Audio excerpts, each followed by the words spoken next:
ಸಿದ್ದರಾಮಯ್ಯನವರು ಈಗಲೇ cabinet reshuffle ಮಾಡಿಬಿಡಬೇಕು ಅಂತಾರಂತೆ. ಡಿ ಕೆ ನವೆಂಬರ್ ನಂತರ ಮಾಡೋಣ ಅಂತಾರಂತೆ.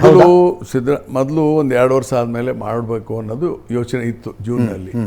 ಅವ್ರದ್ದು 2.5 ವರ್ಷ ಆಗಲಿ, ಒಂದಿಷ್ಟು ಜನಗಳನ್ನು ತೆಗೆದು 2.5 ವರ್ಷ ಇನ್ನೊಬ್ರು ಹೊಸೊಬ್ರಿಗೆ ಕೊಡೋಣ ಅಧಿಕಾರ ಅಂತ ಹೇಳಿ ಚಿಂತನೆ ನಡೆದಿದೆ ಅಂತ ನಾನು ಕೇಳಿದ್ದೇನೆ. ಯಾಕಂದ್ರೆ ನಾನು ಡೈರೆಕ್ಟಾಗಿ ಕೇಳಿಲ್ಲ. ಹಿಂಗಾಗಿ ಇರ್ಬೋದು ನವಂಬರ್ ಅದಾದಮೇಲೆ 50% ತೆಗೆದುಬಿಟ್ಟು 50% ಮತ್ತು ಹೊಸಬ್ರಿಗೆ ಕೊಡ್ಬೋದು ಅನ್ನೋದು ಪಕ್ಷದ ತೀರ್ಮಾನ ಇರ್ಬೋದು, ಮುಖ್ಯಮಂತ್ರಿಗಳ ತೀರ್ಮಾನ ಇರ್ಬೋದು, ಅದು ಅವ್ರಿಗೆ ಬಿಟ್ಟಂಥ ವಿಚಾರ. ಎಸ್, ನಿನ್ನೆ ತಮ್ಮ ಹೇಳಿಕೆಯನ್ನು ನೋಡ್ತಾ ಇದ್ದೆ ಬಸವರಾಜ ರಾಯರೆಡ್ಡಿ ಅವರೇ. ಮುಖ್ಯಮಂತ್ರಿ ಬದಲಾವಣೆಯ ಪ್ರಶ್ನೆಯೇ ಇಲ್ಲ, ಆದರೆ KPCC ಅಧ್ಯಕ್ಷರ ಬದಲಾವಣೆಯ ಪ್ರಸ್ತಾಪ ಹೈಕಮಾಂಡ್ ಮುಂದಿದೆ. ಪಕ್ಷ ಹೇಳ್ದಂಗೆ ಕೇಳ್ತೀವಿ, ವರಿಷ್ಠರು ಹೇಳ್ದಂಗೆ ಕೇಳ್ತೀವಿ ಅಂದ್ರಿ ತಾವು. ನಾನು ಮೊದಲೇ ಹೇಳಿದೆ, ಈಗ ನಾವು ಚೀಫ್ ಮಿನಿಸ್ಟರ್ನ ಆಯ್ಕೆ ಮಾಡಿದ್ದು 5 ವರ್ಷಕ್ಕೆ.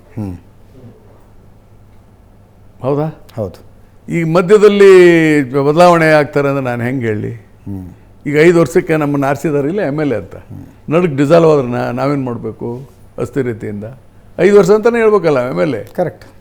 ಮತ್ತು ಯಾವುದೇ ಕಾರಣಕ್ಕೆ ನಡುವೆ ಡಿಸಾಲ್ವ್ ಆಗಿಬಿಡ್ತದಪ್ಪ, ಅವಾಗೇನು ಮಾಡಬೇಕು? ಹಾಗೆ ನಮ್ಮ ಪ್ರಕಾರ ಚೀಫ್ ಮಿನಿಸ್ಟರ್ 5 ವರ್ಷ, ಇನ್ನು 2 ವರ್ಷ 11 ತಿಂಗಳ Siddaramaiah will be continue according to me. Yes, as a politician D K Shivakumar ಹೆಂಗೆ ಅನ್ನಿಸ್ತಾರೆ? ಶ್ರೂಡ್ ಅನ್ನಿಸ್ತಾರ, ಟಾಸ್ಕ್ ಮಾಸ್ಟರ್, ಏನು ಅನ್ನಿಸ್ತಾರ ಅವ್ರು ಆ್ಯಸ್ ಅ ಪೊಲಿಟಿಷಿಯನ್? ಏನೋ ಡಿ ಕೆ ಶಿವಕುಮಾರ್ ಏನು ಯಾರಿಗಾರು ಕೆಟ್ಟ ಮಾಡಿದಾನ? ಸ್ವಲ್ಪ ಜೋರಾಗಿರ್ತಾನೆ, ಹಿಂಗಾಗಿ ಎಲ್ಲರೂ ಏನು ತಿಳ್ಕೊಂಬಿಡ್ತಾರೆ ಅಂದರೆ ಶಿವಕುಮಾರ್ಗೆ ಸ್ವಲ್ಪ ಧಾಡಿಸಿ ಇದ್ದಾನೆ. ಆಮೇಲೆ ಒಂದೊಂದು ಸಾರಿ ಯಾರ್ದೋ ನೋಡಲಾರ್ದು ಹೋಗಿಬಿಡ್ತಾನೆ. ಒಬ್ಬೊಬ್ಬರು ಸ್ವಭಾವಕ್ಕೆ ಔಷಧ ಇರಲ್ಲ. ಈ ನಾನು 100% ಕರೆಕ್ಟ್ ಇದ್ದೀನಾ?